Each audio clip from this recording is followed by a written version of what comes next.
जय हिंद दोस्तों, युग चरण चैनल में आपका हार्दिक स्वागत है। मैं आज बात करूंगा केंद्रीय कर्मचारियों और जवानों के मुद्दों को लेकर। बात करना लाजमी है क्योंकि आपका एक महीने का मानसून सत्र खत्म हो गया है। ये मानसून सत्र 21 जुलाई 2025 से शुरू हुआ था और 21 अगस्त 2025 को इसका समापन हो जाता है। यूं तो आपने देखा होगा, चाहे राज्यसभा हो लोकसभा हो, काफी कुछ हंगामा रहा। जनता के मुद्दे हो, कर्मचारियों को मुद्दे हो, जवानों के मुद्दे हो, कई प्रकार की उनकी आवाज सुनाई दी और कई प्रकार की आपको गहमा गहमी और गर्मा गर्मी भी आपको दिखाई दी होगी। इसमें लगभग 14 सरकारी विधेयक रखे गए, जो कि 12 सरकारी विधेयक पास हुए। आइए सिलसिलेवार हम आपसे बात करते हैं। यूं तो आतंकवाद का मुद्दा छाया रहा, ऑपरेशन सिंदूर का मुद्दा छाया रहा और अंतरिक्ष कार्यक्रम का मुद्दा था। इसके बीच आपके प्रश्नकाल में हमारे कर्मचारियों के कौन कौन से मुद्दे उठे, क्या 8वें वेतन आयोग का मुद्दा कितनी बार उठा और कब कब उठा, आखिर क्या निष्कर्ष निकला, 18 महीने डीए एरियर का मुद्दा, वन रैंक वन पेंशन का मुद्दा हो, या जवानों की टैक्स माफी का मुद्दा हो, या आपके ओपीएस का मुद्दा हो, ओल्ड पेंशन सिस्टम। बिल्कुल दोस्तों, ब्लैक एंड व्हाइट में आपके सामने तथ्य रखूंगा और ये मुद्दे कहीं ना कहीं सरकार को बैक फुट पर डाल रहे हैं, सरकार के ऊपर दबाव बना रहे हैं। यानी हमारे जो मुद्दे, हम काम करते हैं 24 घंटे और इन नेता जो हमारे जनप्रतिनिधि हैं, पक्ष के हों या विपक्ष के, यानी विपक्ष ने इस बार 8वां वेतन आयोग का मुद्दा 4 बार उठाया। हाँ जी दोस्तों, 21 जुलाई को उठाया, आपको 21 जुलाई को 2 सदन में उठा था, राज्यसभा और लोकसभा में। 22 जुलाई को उठाया गया है, 29 जुलाई को और 12 अगस्त को। सबसे पहले मैं बात करूंगा ये मुद्दा 21 जुलाई को जो लोकसभा में उठाते हैं श्री टीआर बालू और आनंद भदौरिया जी। सवाल रहता है कॉन्स्टिट्यूशन ऑफ 8th सेंट्रल पे कमीशन। जनवरी में घोषणा, और जनवरी में घोषणा के बाद आपने पीआईबी रिपोर्ट जारी नहीं की, लेकिन आपने जो स्टेटमेंट दिया अश्विनी वैष्णव ने, उसके हिसाब से मैं कह रहा हूं, क्या इसका नोटिफिकेशन निकलेगा, क्या इसके टर्म्स ऑफ रेफरेंस फाइनल होंगे और इसके लिए कब, आखिर डिले क्यों है? तो वित्त राज्य मंत्री जी कहते हैं, जैसे हमने आपको बताया कि नहीं, सारी चीजें हमने कंसीडर कर ली हैं और टर्म्स ऑफ रेफरेंस के लिए जितने भी स्टेक होल्डर हैं उनसे उनकी राय और उनकी डिमांड मांगी गई है। कंसोलिडेटेड टर्म्स ऑफ रेफरेंस तैयार हो जाएगा और उसके बाद अधिसूचना भी जारी हो जाएगी। उसके बाद बात आती है 22 जुलाई राज्यसभा में श्री भुवनेश्वर कलिता साहब ने सवाल पूछा कि जेसीएम स्टाफ साइड ने आपके साथ जो कॉन्फ्रेंस हुई है, बहुत सारे पॉइंट सुझाए हैं, क्या आपने कंसीडर किए हैं या नहीं है? सवाल किसी और ने पूछा, जवाब देने वाला वही व्यक्ति यानी वित्त राज्य मंत्री श्री पंकज चौधरी है। उन्होंने कहा है बिल्कुल, यानी जेसीएम स्टाफ साइड की तरफ से उनके पास जो टर्म्स ऑफ रेफरेंस के लिए सजेशन आए वो इस प्रकार है, लेकिन दूसरा था कि आपने वो कंसीडर किए या नहीं किए, इसके ऊपर उन्होंने चुप्पी साधी।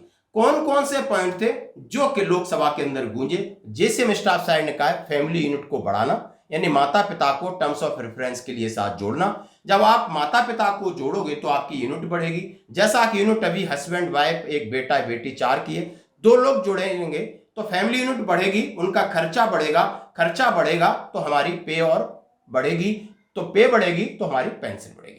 इस तरीके का पहला पॉइंट था। दूसरा था पे लेवल, जो नीचे के 4 पे लेवल हैं उनको मर्ज किया जाए, 2 में कन्वर्ट किया जाए, पे लेवल 1 से 2 और 3 से 4।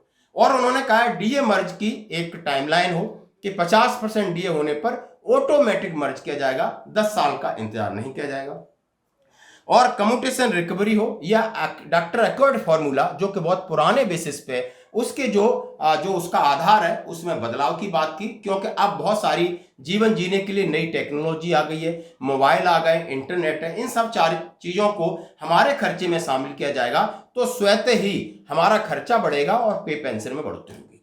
अब इनके बारे में सारा वित्त राज्य मंत्री ने पूरी तरीके से बताया, लेकिन ये बताने के लिए वो निकाल गए अपना कहते हैं ना, उन्होंने अपने आप को बचाया कि कंसीडर हुए या नहीं हुए।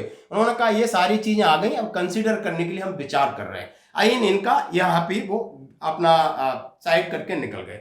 दूसरी बात कहूंगा, 29 जुलाई को राज्यसभा में सागरिका घोष उन्होंने कहा है कि टाइमलाइन क्या है, अभी तक आपने टर्म्स ऑफ रेफरेंस को फाइनल नहीं किया है, अभी आपकी कमेटी नहीं बनी है, अभी आपका नोटिफिकेशन नहीं निकलेगा, तो क्या होगा इसका सिलसिला, क्या डेट होगी? तो उन्होंने कहा सबसे पहले हम टर्म्स ऑफ रेफरेंस को फाइनल रूपरेखा देंगे और इसको सार्वजनिक करेंगे। और कब करेंगे जो पूछा तो इसके बारे में फिर उनका वही कि आप पूछते कुछ हो वो बताते कुछ हो, उन्होंने फिर इस चीज को बाईपास किया। फिर दूसरी बात कही कि आखिर कमेटी, तो उन्होंने कहा है कि जैसे ही टर्म्स ऑफ रेफरेंस फाइनल हो जाएगा, इसी की जुड़ी हुई कमेटी है और कमेटी की अधिसूचना के लिए नोटिफिकेशन है वो निकाल लिया जाएगा। ये बात होती है और उसके बाद 12 अगस्त को राज्यसभा में जावेद अली खान ने सबसे तगड़ा सवाल पूछा। उन्होंने कहा है कि आप ईमानदारी से बताइए कि आप 8वां वेतन आयोग को लेकर के गंभीर हैं या नहीं है, क्या आपके पास पैसा है या नहीं है, क्या सरकार इस बोझ को उठा लेगी या नहीं उठाएगी। क्योंकि उन्होंने कहा आपने हर पीआईबी रिपोर्ट जारी नहीं की, यानी अधिकृत या आपने रिटर्न में नहीं दिया, तो हम कैसे भरोसा करें। और ये सब सवाल थे, ये थोड़े कड़वे थे। उन्होंने कहा है नहीं, सरकार पूरी तरह सक्षम है, सरकार ने 16 जनवरी को इसकी सूचना जारी की है और जो भी चीजें हमारी फाइनल हो जाएंगी, हमारे पास पर्याप्त पैसा है और पर्याप्त समय है। तो यानी ये 8वें वेतन आयोग को लेकर इतना सारा डिस्कशन हुआ जो कि आपके सामने। इसी के बीच में और किन चीजों का डिस्कशन हुआ, फिर 8वें वेतन आयोग पे आएंगे। यानी 18 अगस्त को 18 महीने डी एरियर को लेकर आनंद भदौरिया ने संसद में सवाल पूछा कि आपकी क्या नीति है। इससे पहले मैं आपको बताना चाहता हूं कि जीईएनसी का एक डेलीगेशन है जो डॉक्टर जितेंद्र सिंह, बड़े मंत्री हैं, आप समझो पेंशन मंत्रालय उनके पास और पीएमओ के बड़े मंत्री हैं, उनसे पूछा। यानी गवर्नमेंट एम्प्लॉय नेशनल कॉन्फेडरेशन ने कहा कि 8वें वेतन आयोग के साथ साथ कम्यूटेशन का मुद्दा, ओपीएस का मुद्दा, जहां पर जितेंद्र सिंह ने 18 महीने एरियर को बोला, यह सवाल नहीं उठता है। और यही मिलता जुलता जवाब वित्त राज्य मंत्री ने दिया कि सरकार इस स्थिति में नहीं है, यानी पूरी सिरे से उन्होंने इस बात को खारिज किया। 1 अगस्त ओआरओपी का मुद्दा श्री तनुज पूनिया ने उठाया कि ओआरओपी के अंदर कौन कौन सी विसंगतियां हैं और क्या है। तो उन्होंने विसंगतियां जो हैं आप समझ सकते हो, प्रीमेच्योर रिटायरीज को ओआरओपी न देना, एक्स ग्रुप की विसंगति, इक्वल मिलिट्री सर्विस पे की विसंगति, तमाम विसंगतियों को उन्होंने दरकिनार करते हुए उन्होंने कहा है इसमें किसी प्रकार की कोई समस्या नहीं है और हम लगातार इस पे नजर बनाए हुए हैं और इस पर से इन विसंगतियों को दूर कर रहा है। इस पर से विसंगतियां दूर नहीं कर रहा, वो हमारी ग्रेवियंस सिस्टम का एक हिस्सा है और वहां पर जो भी आपके साथ दूसरे प्रकार की समस्या आती है उनको दूर कर सकता है। जैसे कि तनुज पूनिया पूछा था, whether the government has taken any step address anomalies and grievance arising the implementation of one rank one pension scheme.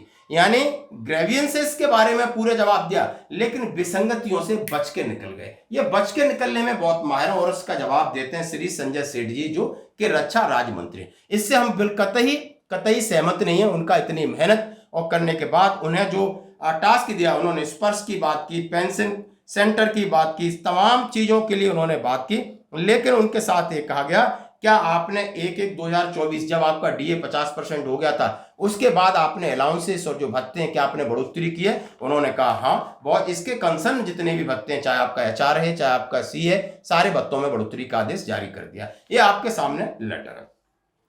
अभी बात मैंने ओआरओपी 18 महीने एरियर की किया और साथ में पुरानी पेंशन को लेकर के 11 अगस्त को अमरा राम ने पुरानी पेंशन यानी ओल्ड पेंशन स्कीम के बारे में, जैसे कि वहां पर आप डॉक्टर मंजीत पटेल लगातार पूरे देशव्यापी मुहिम किए हुए हैं, उन्होंने इसको सिरे से खारिज कर दिया कि इसका तो सवाल ही नहीं उठता।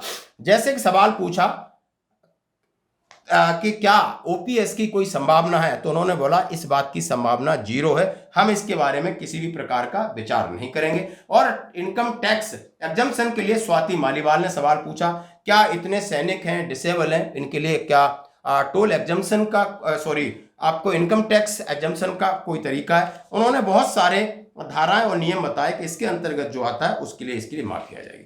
तो दोस्तों ये सारे केंद्रीय कर्मचारियों और हमारे आर्मी पर्सन्स के लिए सवाल थे। अब आइए 8वें वेतन आयोग को लेकर के बात करते हैं। 8वां वेतन आयोग एक पहेली बनता जा रहा है। सरकार से इतने बार सवाल पूछे गए, सरकार से इतने बार मीटिंग की गई, लेकिन सरकार ने अभी तक ये नहीं कहा कि हम टर्म्स ऑफ रेफरेंस को किस दिशा में लेके जा रहे हैं। तमाम जब उनसे सवाल पूछा जाता है तो वो एक और सवाल खड़ा कर देते हैं, वो कह रहे हैं कि हम सभी से इस चीज के लिए डाटा ले रहे हैं। आज सरकार की यानी आज सरकार की कहते हैं ना कार्यशैली पर भी प्रश्न उठता है। तो टर्म्स ऑफ रेफरेंस का फाइनल न होना, आयोग यानी कमेटी का गठन न होना और इस तरह नोटिफिकेशन भी अभी डिले है। सरकारी कर्मचारियों और पेंशन भोगियों में चिंता है कि सरकार आखिर देगी क्या या नहीं देगी। तमाम तरीके के कयास लगा जाए दोस्तों, और जैसे कि सुभाष गर्ग जी ने कहा है कि सरकार देगी तो है लेकिन अपने तरीके से देगी। सरकार का मन में क्या है ये सरकार ने पहले बिठा लिया है, सरकार अपनी स्टडी कर रही है। सरकार ये आयोग कुछ भी करे वो एक फॉर्मेलिटी हो सकती है, या हो सकता है कि सरकार ही इस सारी रिपोर्ट लेने के बाद एक पे पैकेज दे सकती है। ऐसा भी आपको चौंकाने वाला आपके सामने जवाब आ सकता है। और सरकार पूरी तरीके से कैलकुलेट कर रही है कि आखिर किस तरीके से अपने कर्मचारियों को फायदा दिया जाए। हाँ, हालांकि उन्होंने कहा है यानी 30% से ज्यादा बढ़ोतरी की संभावना जताई, क्योंकि टैक्स एजम्पशन यानी उन्होंने कहा है 12 लाख तक टैक्स में छूट की बात हो, या उन्होंने कहा है मिडिल क्लास को ज्यादा फायदा पहुंचाना हो ताकि उन्हें आर्थिक गति मिले। यानी सरकार बहुत दूर का सोच रही है। ये कब चीजें इंप्लीमेंट होंगी इसके ऊपर भी सवाल बनता है कि 2026 आने वाला, यानी 5 महीने बाद 2026 आएगा। आप समझ सकते हो 7वें वेतन आयोग का कार्यकाल दिसंबर में खत्म हो रहा है, यानी 26 या 27 यानी मिनिमम 2027 में इसकी घोषणा की उम्मीद है। लेकिन कुछ कयास लगाए जा रहे हैं कि सरकार इसको और लंबा खींचेगी। जय हिंद दोस्तों।